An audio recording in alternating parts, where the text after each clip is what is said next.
people believed in myths and legends far from only in ancient times. The most incredible legends, myths, and rumors form in the modern world too, reflecting people's current fears. Sometimes such legends sound amusing and are simply children's scary stories. But sometimes they have a real influence on human behavior. Today, we're going to talk about this. This is Urban Mysteries 404, and these are 10 interesting facts about Japanese urban legends.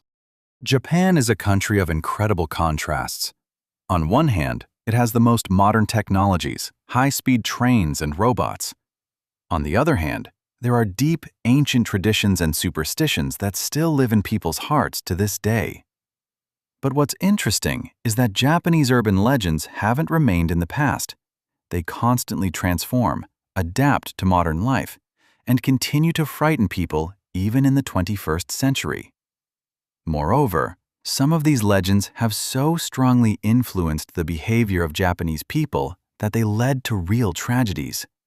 Today we're going to talk about this. These are 10 interesting facts about Japanese urban legends. Perhaps the most famous Japanese urban legend is the story of Kuchisake-onna, which translates as woman with a slit mouth. This legend appeared in the late 1970s and caused a real mass panic throughout Japan. According to the legend, a woman in a surgical mask stops passers-by on the street, usually children or teenagers, and asks them one simple question. Am I beautiful? Surgical masks in Japan are worn constantly. It's part of the culture. People put them on when they have a cold, allergies, or just to avoid getting infected on public transport. So a woman in a mask doesn't surprise anyone. If a person answers no, she kills them with scissors or a scalpel that she hides in her pocket. But if you answer yes, she removes the mask and shows her mouth, slit from ear to ear, and asks again, "How about now?" If you answer no again, she'll kill you. If you say yes, she'll slit your mouth exactly like hers. According to some versions of the legend, you can escape from her by throwing her candy or saying that she's so-so, which supposedly confuses her. So in the late 1970s, a wave of reports about encounters with this woman swept through Japan. Children told their parents and teachers that they saw her near schools. Police received numerous calls. Schools began sending children home in groups rather than alone. Some schools even hired additional security. In the city of Kurashiki in Okayama Prefecture in 1979, there were so many reports about Kuchisake-onna that police increased patrols near schools. Newspapers wrote about it, which only fueled the panic even more. Where did this legend come from? There are several theories. According to one, it's an echo of an ancient Japanese legend about a samurai's wife whose husband slit her mouth as punishment for infidelity. According to another version, the legend appeared against the backdrop of growing popularity of plastic surgery in Japan in the 1970s. Allegedly, one woman was dissatisfied with the result of an operation and went insane. But what's most interesting is that this legend didn't die. In the 2000s in Fukushima Prefecture, reports about a woman with a slit mouth appeared again. In 2004 in South Korea, a similar panic occurred. Children massively reported encounters with such a woman. The legend of Kuchisake-onna became so popular that numerous horror films were made about her. The first film came out in 1996. Then there was a whole series of remakes. This story also appears in anime and manga. In Japan, there's a whole culture around so-called cursed phone numbers. The most famous of them is the number 090-4444-4444. The thing is, in Japanese, the word 4 sounds exactly like the word death. Therefore, the number 4 in Japan is considered extremely unlucky. This is so serious that many hospitals don't have a fourth floor. The numbering goes from the third straight to the fifth. Some hotels don't have rooms numbered 4. So the number 090-4444-4444 is the number 4 repeated 7 times. According to legend, if you call this number, you'll hear a female voice that will tell you the exact date of your death. And if they call you from this number and you answer, you'll die within a week. Of course, this number doesn't actually belong to anyone, but the legend about it is so widespread that many Japanese people really fear this number. On the internet, there are many stories from people who allegedly called this number or received calls from it. There were even cases when Japanese mobile operators officially stated that such numbers are not used and will never be allocated to clients precisely because of people's superstitions. A similar story is connected with the number 090-4444-4444. In different prefectures of Japan, there are their own cursed numbers, usually containing many 4s.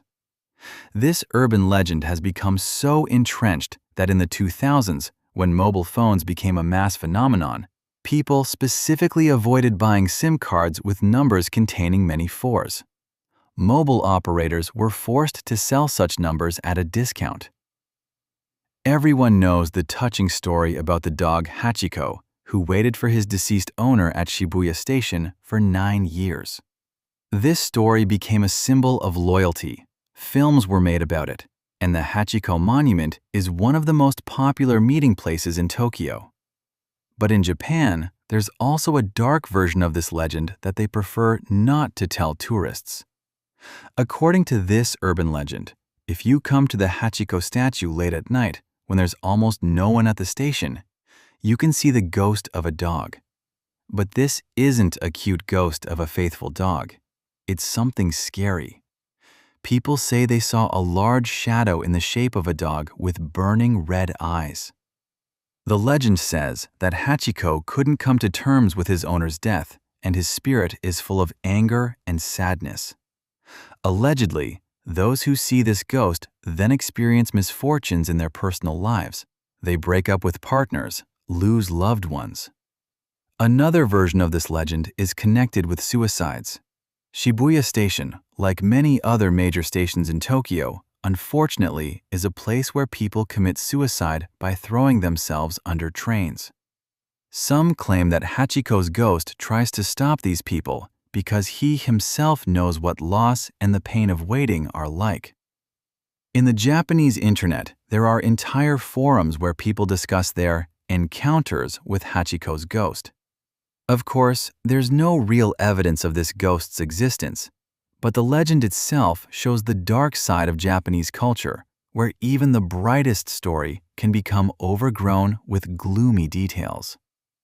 It's worth noting that the official story of Hachiko isn't so rosy either. After Professor Ueno's death in 1925, they tried to place the dog with new owners, but he constantly ran away. Hachiko essentially lived on the street. He was fed by traders from the local market. He died in 1935 from cancer and filariasis, a disease transmitted by mosquitoes. The Tokyo Metro is one of the busiest in the world. Every day, millions of people pass through it. And of course, such a place has its own urban legends.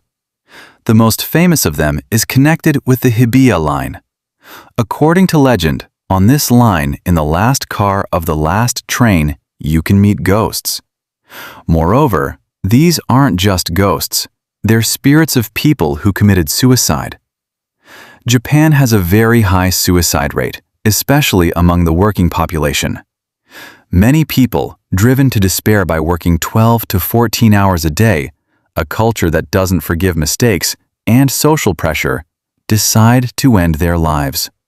And the metro is one of the most common places for this.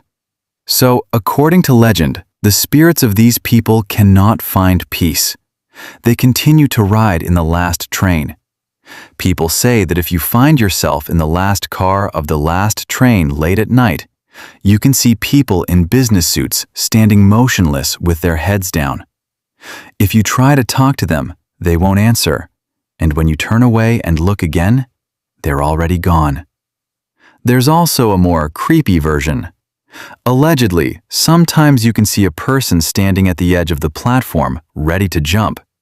But when you approach closer to stop them, it turns out it's not a person, but a ghost. And at that moment, you feel a strong gust of wind, as if something is trying to push you onto the rails. Tokyo Metro Company, of course, officially denies all these stories.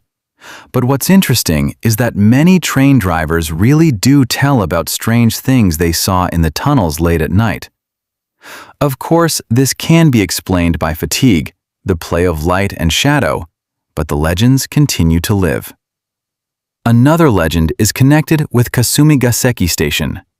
They say that at this station you can sometimes hear a child crying, although there are no children nearby. This is allegedly the spirit of a child who got lost in the metro many years ago and never found the exit. These legends reflect a real problem of Japanese society: pressure, stress, and suicides. The metro has become a symbol of this problem. By the way, that's why many stations now have special blue lights installed. Studies have shown that blue light helps calm down and reduces the number of suicides. At the foot of Mount Fuji spreads the dense Aokigahara forest. It's a beautiful place with centuries-old trees and volcanic soil. But this forest has another name: the Suicide Forest. Aokigahara is sadly famous for being the second most popular place for suicides in the world after the Golden Gate Bridge in San Francisco. Every year, dozens of bodies of people who came there to end their lives are found in this forest. Why this particular forest? There are several theories. First, in Japanese culture, there's an ancient practice of ubasute, leaving old people in mountains or forests when the family couldn't feed them. Aokigahara was one of such places. This created an aura of death and abandonment around the forest. Second, in 1960, Japanese writer Seicho Matsumoto wrote the novel Tower of Waves, where the heroine commits suicide in Aokigahara. And in 1993, Wataru Tsurumi's book, The Complete Manual of Suicide, came out, where Aokigahara was called the ideal place to die. These works made the forest a symbol of suicide in mass consciousness. The forest really creates a creepy atmosphere. Due to the peculiarities of volcanic soil, it's very quiet there. Sound doesn't spread well. Trees grow very densely, creating a feeling of isolation. Many visitors say that compasses don't work correctly there due to magnetic anomalies in the soil, although this isn't scientifically confirmed. Many urban legends have formed around Aokigahara. They say that the spirits of those who ended their lives in the forest wander there forever, unable to find peace. They're called yurei, restless spirits in Japanese mythology. Locals say that if you enter the forest, you can hear whispering calling you deeper. Allegedly, these are spirits trying to lure the living so that they join them. There are stories about people who went into the forest just for a walk, got lost, and found bodies hanging from trees. Every year, foresters and volunteers conduct searches for bodies in Aokigahara. This is grim but necessary work. The Japanese government stopped publishing official statistics on suicides in this forest from 2011, hoping this would reduce its popularity. At the entrances to the forest now hang signs with inscriptions like, "Your life is a precious gift from your parents," and "Please consult with someone before deciding to die." The same signs indicate hotline numbers. The legends about Aokigahara are a tragic reflection of the problems of Japanese society. High standards, pressure at work, fear of bringing shame to the family. All this pushes people to desperate acts. In Japan, the country where the video game industry was born, there are many legends about cursed games. The most famous of them is the story of Lavender Town from the game Pokémon Red and Green. In the original Japanese version of the game released in 1996, there's a location called Lavender Town. In this town, there's the Pokémon Tower, a cemetery where deceased Pokémon are buried. The place itself is gloomy, and the musical accompaniment there was very creepy. A high-frequency, dissonant sound. According to legend, this music caused a wave of suicides among Japanese children aged 7 to 12 in 1996. Allegedly, more than 200 children committed suicide or attempted to after listening to the music from Lavender Town. Some versions of the legend claim that sounds at certain frequencies were hidden in the music that only children could hear, and that caused them headaches, dizziness, and suicidal thoughts. Of course, this is complete fiction. There were no documented cases of mass child suicides in Japan in 1996, but the legend is so popular that many still believe in it. There's also another famous legend about Polly, an advanced version of Pokémon that allegedly existed only as a single cartridge. According to the story, this version was created by a hacker and contained creepy, distorted versions of Pokémon as well as images of dead people. The player allegedly playing this version committed suicide, and the cartridge disappeared. Another legend is connected with the game Sonic the Hedgehog. There's a story about Sonic.exe, an allegedly cursed version of the game where instead of a cheerful blue hedgehog, players meet a demonic version of the character with bloody eyes that kills other characters. This legend spawned many creepypastas and fan games. In Japan, there's also a popular legend about a game called Maiden of the Depths. Allegedly, this was a Japanese role-playing game from the 1990s that never officially came out. According to legend, the game was so frightening and psychologically heavy that the publisher decided not to release it. But several pirated copies still made it to sale, and people who played it later reported nightmares, depression, and paranoia. All these legends, of course, have no real basis, but they show how video games became part of modern Japanese folklore, replacing traditional stories about ghosts and spirits. Among Japanese schoolchildren, a creepy legend called Akamanto, red cape, or red cloak is popular. This is a story about a spirit that lives in school toilets, especially in the last stall. The legend says that if you're in the toilet alone, especially in the last stall, you'll hear a voice asking, "Do you want red paper or blue paper?" If you answer red, the spirit will kill you, and all the blood will pour out of your body, painting everything around in red. If you answer blue, the spirit will strangle you until you turn blue or suck out all your blood, leaving your body blue. But if you try to be clever and choose another color, for example, yellow or green, you'll be dragged into the underworld through the toilet. And if you don't answer at all or try to run away, spirit hands will stretch out from the wall and drag you inside the toilet. This legend has existed since pre-war times, since the 1930s. Back then, colored toilet paper was actually used in Japan.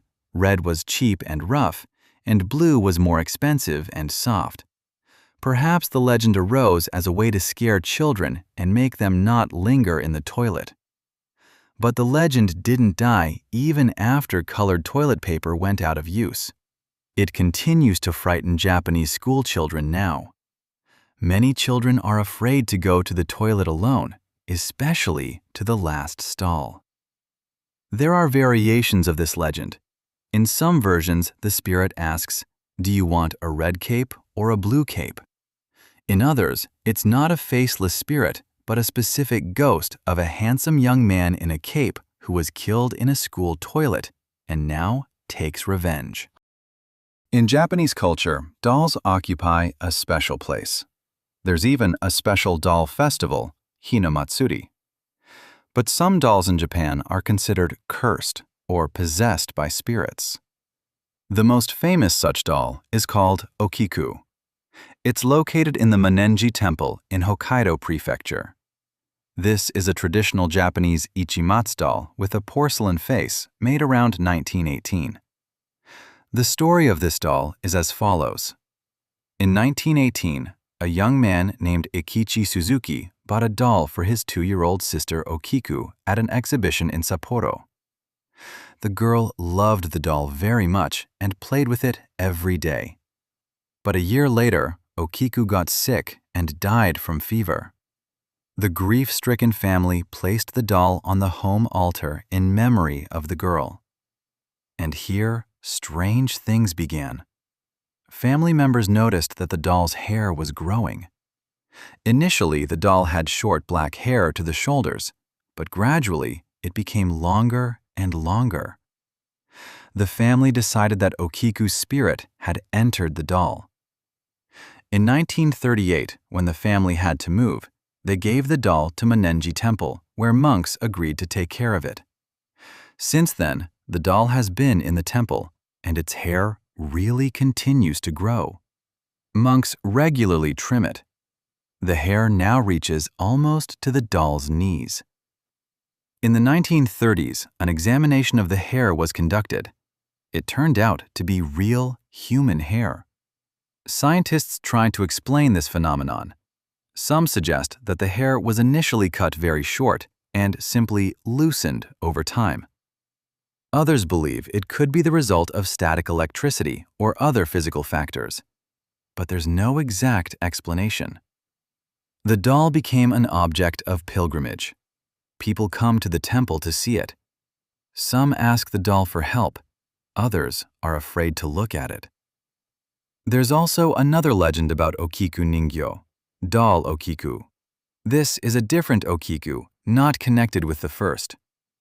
According to this legend, the doll sometimes moves, changes facial expressions, and its eyes follow temple visitors. Teke-Teke is another creepy Japanese urban legend that's especially popular among teenagers. The name itself is onomatopoeia, the sound the creature makes when it moves.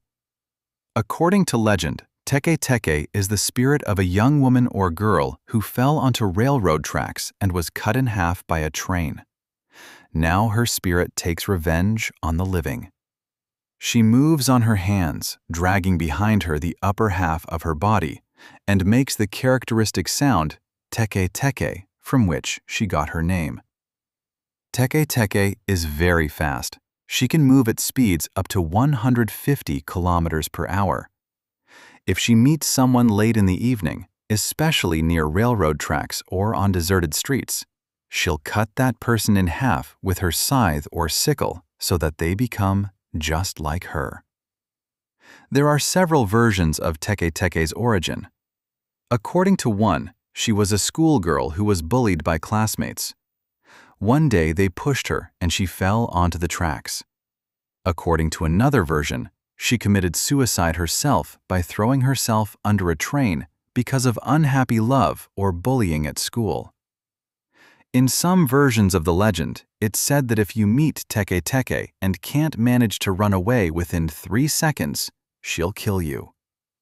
In other versions, she'll ask you a question, and if you answer incorrectly, she'll cut you in half. The legend of Teke-Teke reflects a real problem. Suicides on the railroad in Japan are very common.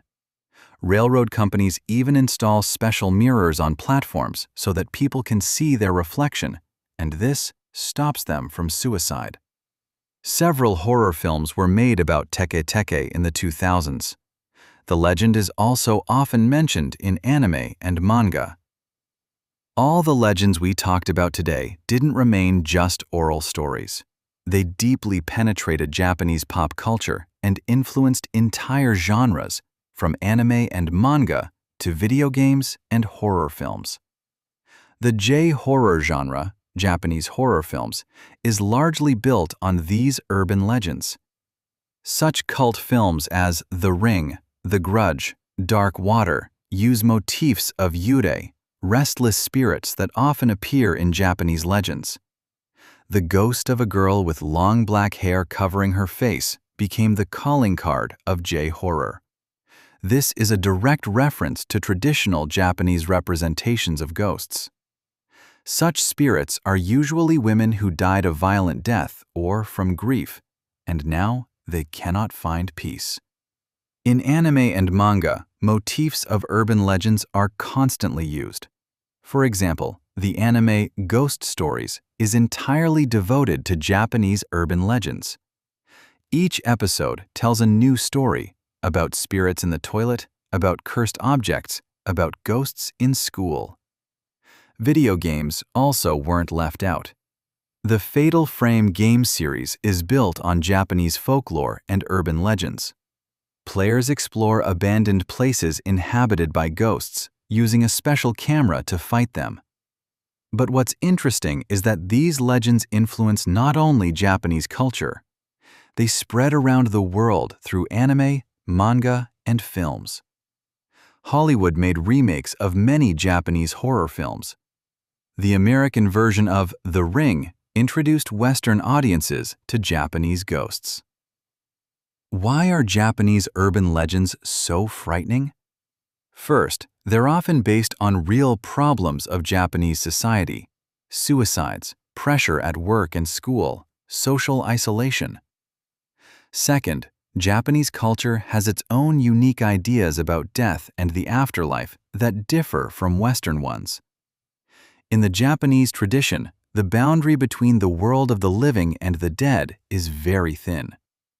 Spirits of the dead can easily penetrate the world of the living, especially if they died a violent death or didn't receive a proper burial. This creates an atmosphere of constant presence of the supernatural in everyday life. Also, Japanese legends are often connected with specific places, schools, toilets, metro stations, intersections. This makes them more real and close to ordinary life. You can't just not go to some mystical forest. Spirits can wait for you in your own school, in an ordinary toilet. Japanese urban legends are not just scary stories. They're a reflection of deep problems of Japanese society, its fears and anxieties. They speak about pressure, loneliness, about the thin line between life and death. But they also show how ancient traditions and superstitions continue to live in an ultra-modern society. Japan is a country where Buddhist temples neighbor with skyscrapers, where people believe in ghosts but at the same time create the most advanced technologies. These legends don't die. They transform, adapt to new realities. Instead of ghosts on roads, ghosts appear in the metro. Instead of cursed scrolls, cursed video games and phone numbers. What do you think? Why are Japanese urban legends so frightening? Maybe it's about the peculiarities of Japanese culture, or because many of them are based on real tragedies? Write your opinion in the comments. I read them, and they also really help video promotion. And, continuing the theme, how would you like watching next episodes about Korean urban legends and about Thai horror stories? Let me know in comments. Be sure to subscribe to the channel and click the bell. Be adequate and reasonable. This was Joe for Urban Mysteries 404. Bye.